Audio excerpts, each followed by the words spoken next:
చెప్పుకున్నాం. మన దేవుడు మరి నమ్మదగినవాడు, సహాయం చేసే దేవుడు, త్రోసివేసే దేవుడు కానే కాదు. నాకు మంచి మాట ఎప్పుడు నాకు గుర్తుండేది ఏ మాట అంటే, మన దేవుడు ఎలాంటి వాడంటే, మనం వెళ్ళి ఇప్పుడు చేశాము ఏంటి, ఇప్పుడు నా పరిస్థితి ఏంటి అని మనం దేవుణ్ణి మీదట ఒక సొంత మన తండ్రిని అడిగినట్టు, తండ్రి దగ్గర కూడా అడుగుతామో లేదో కానీ మన దేవుని దగ్గర అలా అడగవచ్చు అంటారు. ఎందుకో తెలుసా, మనము ఎన్నిసార్లు ఒకవేళ, ఎందుకంటే మనల్ని ఆయన ఏర్పరచుకున్నాడు, ఆయన బిడ్డలుగా మనల్ని చేసుకున్నప్పుడు మనకు అధికారం ఇచ్చాడు, ఆయన మీద అధికారం ఇచ్చాడు. ఈ లోకాన్నంతే కూడా స్వాధీనపరచుకోమని, ఈ లోకాన్నంతే కూడా ఏలుమని అధికారం ఇచ్చాడు.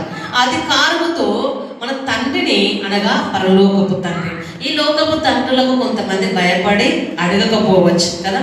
మమ్మీ ద్వారా రికమెండేషన్స్ వెళ్తుంది కదా. చాలా మందికి ఎలా వెళ్తుంది, అమ్మో డాడీ చూస్తే భయము, కోరికలు ఉంటాయి పిల్లలకి, అవి తీర్చాలి అని, అవి ఇస్తే బాగుండు, అవి దొరికితే బాగుండు అని అనుకుంటాము. కానీ ఏం చేస్తామంటే అవి మరి తండ్రిని అడగడానికి ఇష్టపడము.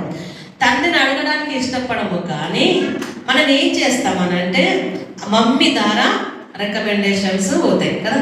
మమ్మీ ఏం చేయాలా, మమ్మీ మమ్మీ మమ్మీ డాడీని అడగవు, నాకు డాడీ అంటే భయం వేస్తుంది కదా. చాలా మంది పిల్లలు అలాగే అడుగుతూ ఉంటారు. అయితే మన పరలోకపు తండ్రి, ఈ లోకపు తండ్రి కాకుండా మన పరలోకపు తండ్రి ఎలాంటి వాడంటే, ఒక్క మాట మీకు ఆ మాటను జ్ఞాపకం చేసి మన వాక్యంలోకి వెళుదాము. పదే పదే నాకు ఆ మాట దేవుడు జ్ఞాపకము చేస్తూ ఉన్నాడు. ఎందుకు అనంటే, మన దేవుడు ఎలాంటి వాడో మనము ఎలా అడగాలో మనకు అర్థం అవ్వటం లేదు కాబట్టి, మనం పొందుకోవటం లేదు కాబట్టి, ఈరోజు దేవుణ్ణి మనం ఎలా అడిగితే దేవుడు మనకి ఇస్తాడో మనము నేర్చుకుందాం. నెహెమీయా గ్రంథము 1వ అధ్యాయంలో నెహెమీయా ఎలా అడుగుతున్నాడో మనము ఇక్కడ నేర్చుకుంటూ ఉందాం. నెహెమీయా ప్రార్థన చేస్తున్నాడు. నెహెమీయా ఒక వార్త విన్నాడు. 1వ అధ్యాయము 1వ వచనం నుండి మనము చదువుకుంటూ పోతే, అందులో నేను క్లుప్తంగా చెప్తున్నాను, తర్వాత నెహెమీయా ఎలా అడిగాడో చెప్తాను. అక్కడ నెహెమీయా ఏం చేశాడంటే, ఇశ్రాయేలు ప్రజలని మరి బబులోను దేశమునకు చెరపట్టబోయిన తర్వాత, బానిసలుగా వెళ్ళిన తర్వాత అక్కడ జరిగిన సంఘటన ఏంటంటే, అందులో నుండి యెరూషలేములో నుండి కొందరు ఏం చేశారంట, నెహెమీయా దగ్గరికి వచ్చారు. ఆ నెహెమీయా దగ్గరికి, నెహెమీయా అప్పుడు ఎక్కడ ఉన్నాడు అనంటే, బబులోను దేశంలో గిన్నె అందించేవాడుగా, అంటే రాజు దగ్గర గిన్నె అందించేవాడుగా, అంటే దేవుని ప్రక్కనే, అంటే రాజు ప్రక్కనే ఉన్నాడు నెహెమీయా, రాజు ప్రక్కనే ఉన్నాడు. ఆ దేశంలో వీళ్ళందరూ కూడా, బబులోను వాళ్ళు మరి ఆ ఇశ్రాయేల్ ప్రజలందరూ చెరపట్టబడి వచ్చినప్పుడు ఆ పరిస్థితిని గురించి నెహెమీయా అడుగుతూ ఉంటాడు. ఏమని అడుగుతాడంటే, మన యెరూషలేము ప్రజలు ఎలా ఉన్నారు, యెరూషలేములో అది అంతా క్షేమమేనా, యెరూషలేము అంతా క్షేమముగా ఉన్నదా, యెరూషలేము ప్రజలు క్షేమముగా ఉన్నారా, యెరూషలేములో ఏమి జరుగుతున్నదని నెహెమీయా ప్రవక్త ఆ ప్రజల్ని అడుగుతాడు. అక్కడ ఉన్న వారిని అడిగినప్పుడు వారు చెబుతున్న సమాధానం ఏంటంటే, అక్కడ వారు ఏమన్నారంటే, అక్కడ బహు శ్రమ పొంది ఉన్నారు. ఆ ప్రజలు ఎలా ఉన్నారంటే, ఆ నెహెమీయాతో చెబుతున్నారు, వారు 2-3 వచనంలో చూస్తే, వారు చెరపట్టిన వారిలో శేషించిన వారు ఆ దేశంలో బహుగా శ్రమ పొందుతూ బహుగా నిందలను శ్రమలు అనుభవించే వారిగా ఉన్నారంట. నిందలు పొందుతున్నారు, శ్రమను అనుభవిస్తున్నారు అని నెహెమీయాకు చెబుతున్నాడు. ఈ నెహెమీయా ఏం చేస్తున్నాడంటే, రాజు దగ్గర ఉన్నాడు. రాజు దగ్గర ఉన్న వాళ్ళు ఎలా ఉంటారండి, ఏదన్నా పొదువుగా ఉంటుందా, ఏది ఉండదు కదా.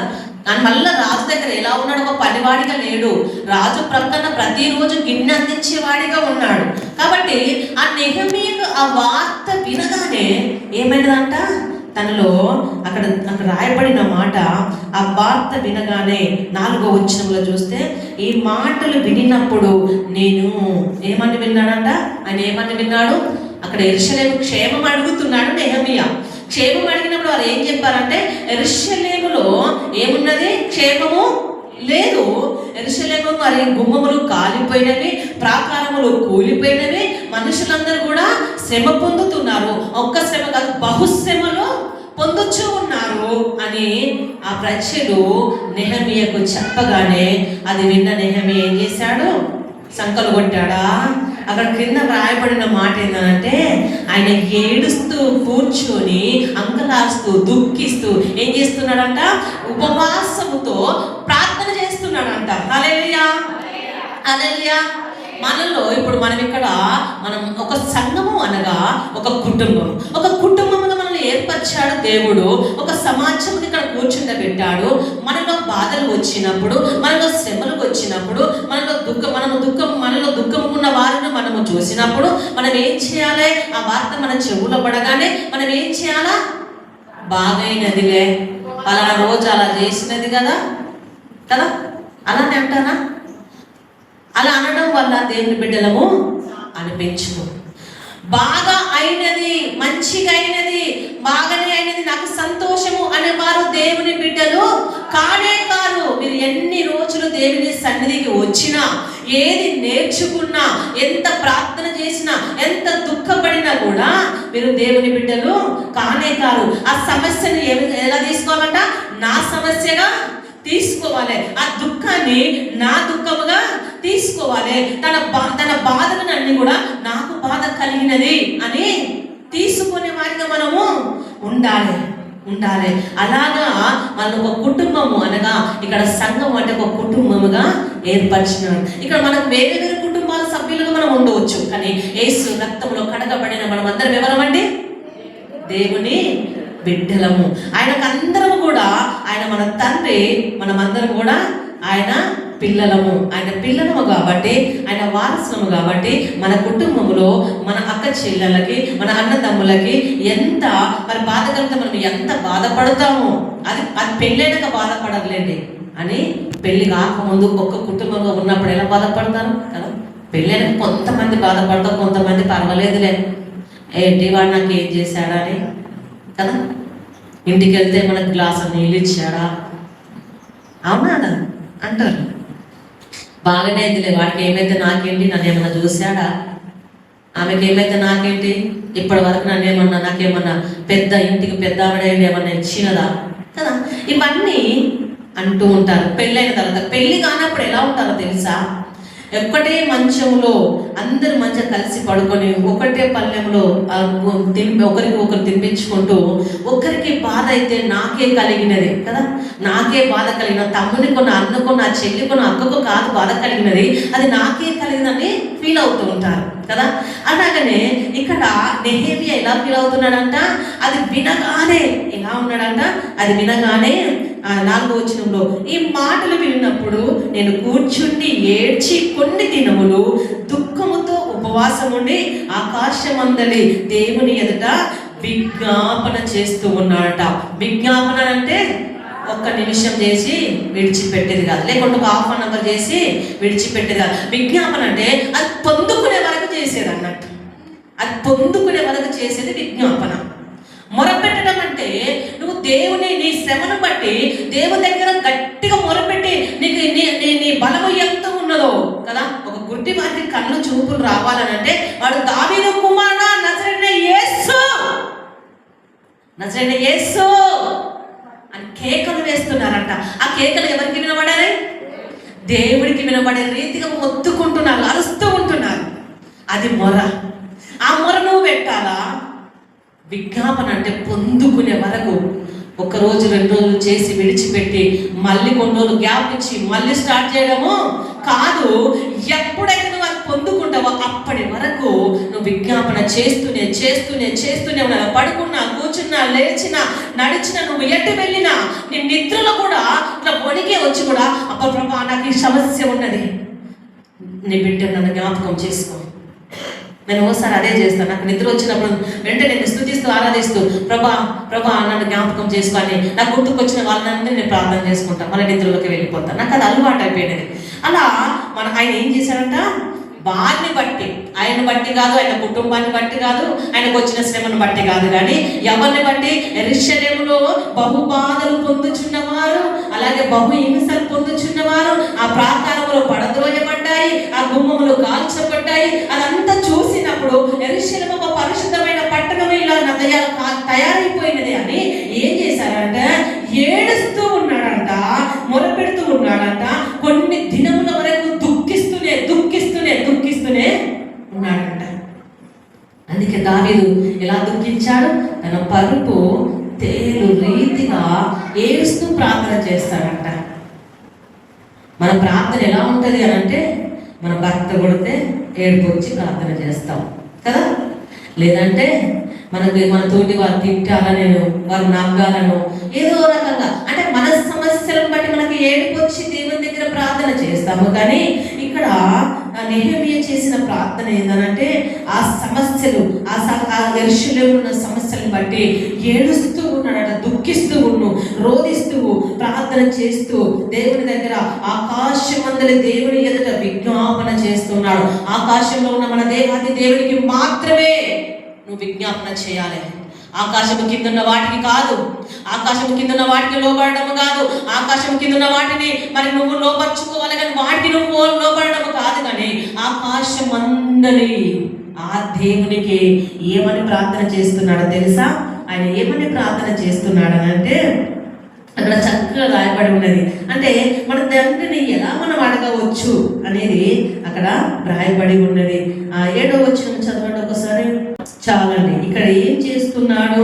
వీళ్ళంతా దానికి కారణం ఏంటంటే వీళ్ళు ఏం చేశారంట, మోషే చేత నువ్వు నిర్ణయించిన ఆజ్ఞలను గైకొనలేని వారిగా ఉన్నారు, కట్టడలను గైకొనని వారిగా ఉన్నారు, విధులను గైకొనని వారిగా ఉన్నారు. ఇవన్నీ కాకుండా అపరాధములు చేసిన వారిగా ఉన్నారట.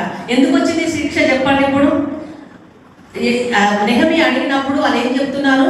ఇశ్రాయేలు ప్రజలు ఏమైనారంట, బహు హింసలు పొందుచున్నారు, బహు హింసలు పొందిన వారిగా, బహు శ్రమలు పొందిన వారిగా వారు ఉన్నారు, నిందలు పొందుచున్నారు, హింసలు పొందుతున్నారు. ఎందుకు వచ్చినది అదంటే, వారికి ఎందుకు వచ్చినాయి అనంటే అక్కడ వారి కట్టడలను, దేవుడు కట్టిన కట్టడలను అనుసరించలేదు, వారి దేవుడు ఆజ్ఞలను అనుసరించలేదు. దేవుడు ఏదైతే నిధి పెట్టాడో, ఏదైతే విధిని మనకి ఇచ్చాడో ఆ విధిని కూడా వారు అనుసరించకపోయారు.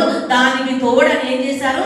అపరాధములు చేసిన వారిగా ఉన్నారు. మనం ప్రార్థన చేస్తాం కదా, ప్రభా నా అపరాధము నేను క్షమించు, నేను క్షమించిన రీతిలో మీరును నన్ను క్షమించు. అపరాధములు చేసిన వారిగా ఉన్నారంట. అయితే అది చెప్పుతూ ఏమంటున్నాడంటే, సరే మరి ఇప్పుడు ఏంటి, ఇవన్నీ చేశారు, ఇప్పుడు ఏంటి, నువ్వు క్షమించవా? ఇలాగ అడుగుతున్నాడు నెహెమీయా. ఇవన్నీ చేశాము, ఒప్పుకుంటున్నాం, నేనే కాదు నా ఇంటి వాళ్ళు కూడా చేశారు, ఇప్పుడు ఏంటి మరి, చంపేస్తావు మమ్మల్ని? అది అలాగనే ఉండాలా? ఆ ప్రాకారం అలాగనే పడదలు ఉండాలా?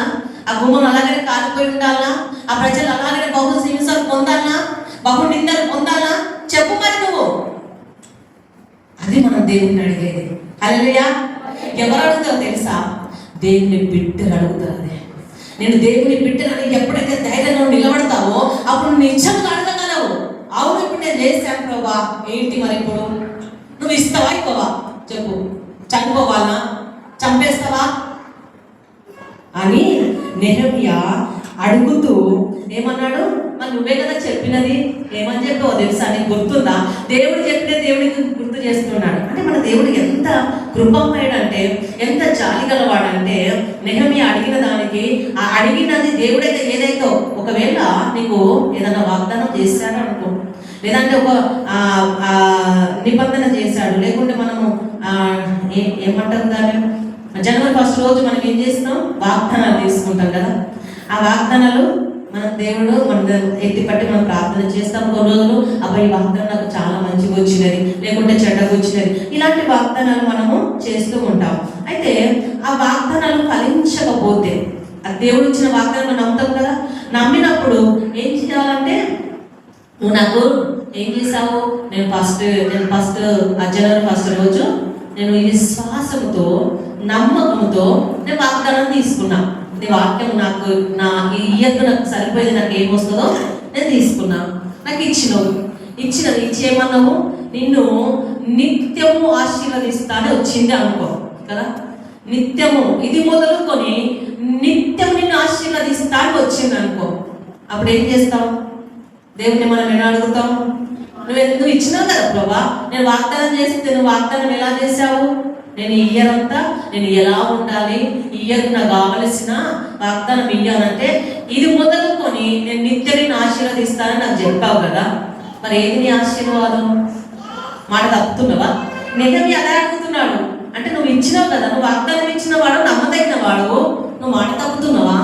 ఆ కింది వచనంలో అదే చదువుతున్నాడు. ఏమంటున్నాడు ఆయన అంటే 9వ వచనం చదవండి. సెలవిచ్చింది కదా. ఎలా సెలవిచ్చాడంట? ఆయన చెప్పిన వాగ్దానము మళ్ళీ ఆయనకే చెప్తున్నాడు నెహెమ్యా.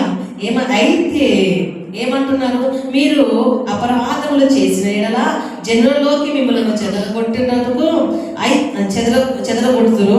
అయితే మీరు నా వైపు తిరుగుతే, ఎప్పుడైతే అపరాధములు చేశామో, ఆయన విధులను మనం చేయలేదో, మనం ఎప్పుడైతే ఆయన కట్టలను ఆయన ఆజ్ఞలను గైకొనలేదో, అవి మనకు గుర్తెరిగినప్పుడు, మనం దేవునికి దూరం అవుతున్నాం అనుకున్నప్పుడు మనం ఏం చేయాలి?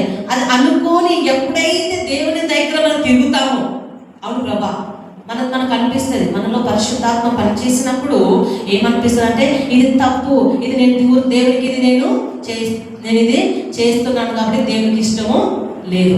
ఉదాహరణకి అబద్ధం ఆడకూడదు అని రాయబడి ఉన్నది. మనం అబద్ధం ఆడమనుకో, మన మనసు ఏమంటది? అబద్ధం ఆడడం కదా, దేవునికి ఇష్టం ఉండదు కదా అనుకుంటామా? అనుకుంటాం. మన పరిశుద్ధాత్మ వెంటనే ప్రేరేపణ ఇస్తుంది. ఎందుకంటే అది దేవుడికి ఇష్టం లేదు కాబట్టి నేను అబద్ధం చెప్పాను, నేను అబద్ధం ఆడాను కదా అని పరిశుద్ధాత్మ మనకు ప్రేరేపణ ఇస్తూ ఉంటాడు. అయితే ఇక్కడ అది ఏమంటుందంటే అప్పుడు ఏం చేస్తాము? ప్రభా, నేను అబద్ధం ఆడాను ప్రభా, నన్ను క్షమించు ప్రభా. ప్రేర్ చేస్తామా లేదా? చెయ్యాలి. ఒకవేళ చెయ్యకుండా నేర్చుకోండి, చెయ్యాలి.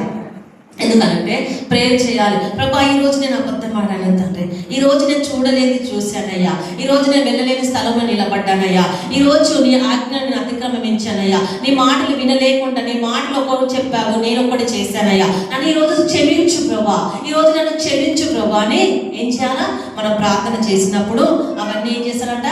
క్షమించేవాడైనాడట. అక్కడ నెహెమ్యా అలాగే అడుగుతున్నాడు. ఏమనంటే అయితే మీరు నా వైపు తిరిగి నా ఆజ్ఞను అనుసరించి నడిచిన ఎడల బూది గంతముల వరకు మీరు తోలివేయబడినను అక్కడి నుండి సహా ఏం చేయాలట? అక్కడ మీరు బూది గంత లోకము అంటే లోపలికి పోయినా కూడా అక్కడ నుండి సహా ఏం చేస్తాడంట?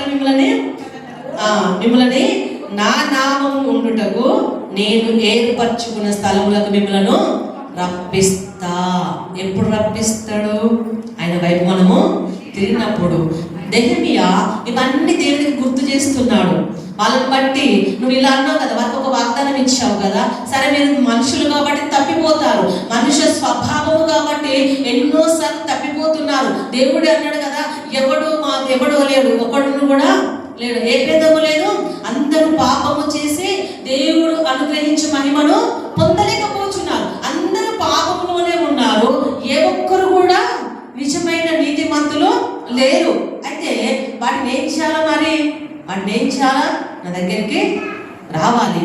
ఎప్పుడైతే నా దగ్గరికి వస్తావో, ఎప్పుడైతే అవి నా దగ్గర ఒప్పుకుంటావో, నేనేం చేస్తా? వాటిని అన్నిటి నుండి క్షమిస్తా, వాటన్నిటి నుండి విడిపిస్తా.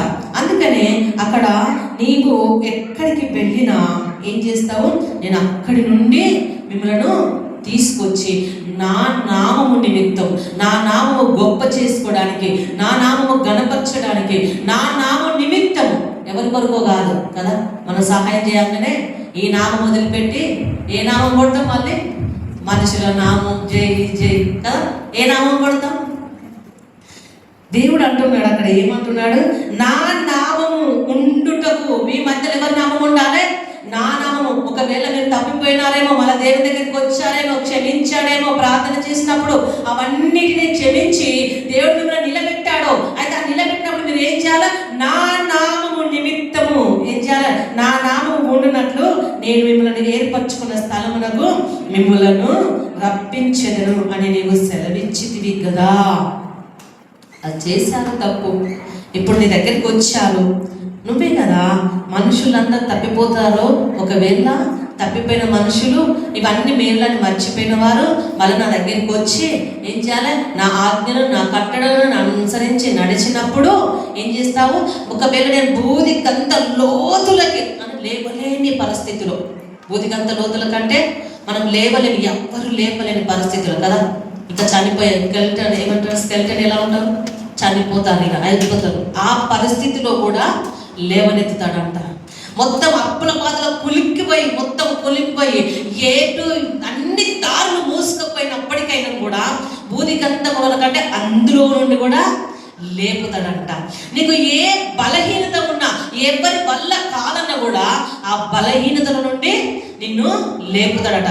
ఎందుకు లేపుతాడో తెలుసా? ఎందుకు లేపుతాడు? ఆయన నామము ఉండడానికి, నీలో ఆయన నామం ఉండడానికి. హల్లెలూయా, హల్లెలూయా. ఆయన నామముకే మహిమ కలుగులాగున అది చేస్తాడు. ఇంకొక నామముల గురించి కాదు, లేకుంటే ఇంకొకరు భజన కొట్టడానికి కాదు, ఇంకొకరిని పొగడడానికి కాదు ఆయన చేసేది. నువ్వు అన్నిసార్లు తప్పిపోయినా అందులో నుండి నేను తీసుకొచ్చి ఆయన నామము నీలో ఉండడానికి ఆయన బూది గంధముల శ్రమలలో నుండి, ఇరుకులో నుండి, ఇబ్బందుల నుండి, వేదనల నుండి, దుఃఖముల నుండి, ప్రతి విషయంలో నుండి ఆయన నిన్ను పైకి లేపి ఏం చేస్తాడంట? ఏ స్థలములో అయితే ఉంచాలో అక్కడ నిన్ను ఉంచుతాడంట. ఆయన స్థలంలో ఉంచేసుకుంటాడు. ఆయన నామమును స్తుతించడానికి, ఆయన నామమును గణపరచడానికి. ఇలా ఎవరు ప్రార్థన చేస్తున్నారు? నెహెమియా ప్రార్థన చేస్తూ ఉన్నాడు. నెహెమియా నాకు ఆరాధన చేస్తూ ఉంటాంటే పదే పదే దేవుడు ఇది గుర్తు చేస్తూ ఉన్నాడు. అసలు నేను ఇవాళ ప్రిపేర్ అయిన వాక్యము వేరు, దేవుడు ఇది చెప్పు అని గుర్తు చేస్తున్నాడు. నేను ఒకటే ప్రార్థన చేసుకున్నాను, ప్రభా ఈరోజు సమాధానం లేని వారికి సమాధానం దొరకాలి, దుఃఖములో ఉన్నవారు విడుదల పొందాలి, బాధలో ఉన్న వారి నుండి విడిపింపబడాలి. ఏ సమస్యలతో వచ్చారో నాకు తెలియదు, వారి హృదయ రహస్యాలు ఎరిగిన దేవుడవు నీవు కదా.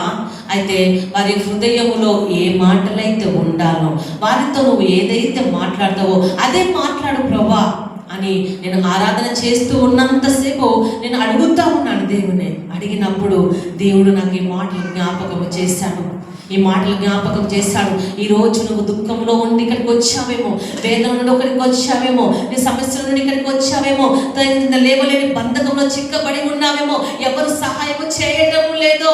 అయితే దేవుడు అంటున్నాడు, మన దేవుడు కరుణగల దేవుడు, మన దేవుడు ఆదరించే దేవుడు, మన దేవుడు మాట వినే దేవుడు, మన దేవుడు కనికరము కలిగిన దేవుడు. నువ్వు ఇలా ప్రార్థన చేస్తే, నెహెమియా ప్రార్థన చేసినట్టు ఒకవేళ మేము ప్రార్థన చేస్తున్నాము, సంఘము ప్రార్థన చేస్తున్నాము, కానీ నీవు ప్రార్థన చేయాలి ఈరోజు. హల్లెలూయా, హల్లెలూయా. ఈ ప్రార్థన మొదలు పెట్టు. నీ జీవితంలో నువ్వు వెలుగు చూస్తావు, నీ జీవితంలో సమృద్ధిని చూస్తావు, నీ జీవితంలో నువ్వు సంతోషాన్ని చూస్తావు, నీ జీవితంలో నీకు దుఃఖం అనేది ఉండనే ఉండదు. హల్లెలూయా, హల్లెలూయా, హల్లెలూయా. దేవుని ఆత్మ మనలో పనిచేసినప్పుడు, దేవుని మాటలు మనం వినినప్పుడు మనం సరి చేసుకోవాలి. మనం పరీక్షించుకుందాం. ఈ మాటలు వింటున్నప్పుడు నువ్వు పరీక్షించుకో, ఎక్కడ తప్పిపోయావో నువ్వు పరీక్షించుకో, ఏడ తప్పిపోయావో నువ్వు పరీక్షించుకో, ఏడ పడిపోయావో నువ్వు పరీక్షించుకో. ఈ సమస్యలకు కారణం ఏంటో, నేను చేసింది ఏంటో అని నువ్వు పరీక్షించుకో. పరీక్షించుకున్నప్పుడు దేవుడు నీకు జ్ఞాపకం చేస్తాడు. వాటిని బట్టి అవును ప్రభా నేను తప్పిపోయాను, ఇప్పుడు ఏంటి మరి, విడిచిపెడతావా నన్ను? అడగాలి ఇలాగే. విడిచిపెడతావా చెప్పు, మరి నీ ఇష్టం. విడిచిపెడతా నేను ఏమైనా లోకంలో కలుస్తా, నీ నామానికి అవమానం కలుగుతుంది, నరకంలోకి వెళ్తా. ఇంకేంటి? ఇదే కదా దేవుని విడిచిపెడితే జరిగేది ఏంటిది? ఇదే. నువ్వు విడిచిపెడితే ఇలా జరుగుతుంది. ఒకవేళ నువ్వు విడిచిపెట్టకుండా నా అన్ని క్షమించి నన్ను హక్కున చేర్చుకుంటే, నీ నామము నాలో ఉంటే, నీ నామాన్ని బట్టి నేను ఘనపరచబడతా, అనేకులను ఘనములుగా నిలబెడతావు. హల్లెలూయా, హల్లెలూయా, హల్లెలూయా, హల్లెలూయా. అలాంటి కృప దేవుడు మనకి ఇవ్వబోతున్నాడు. అలాంటి కృప దేవుడు మనందరి మీద కుమ్మరించబోతున్నాడు. అలాంటి దయ దేవుడి దయ నుండి అందరూ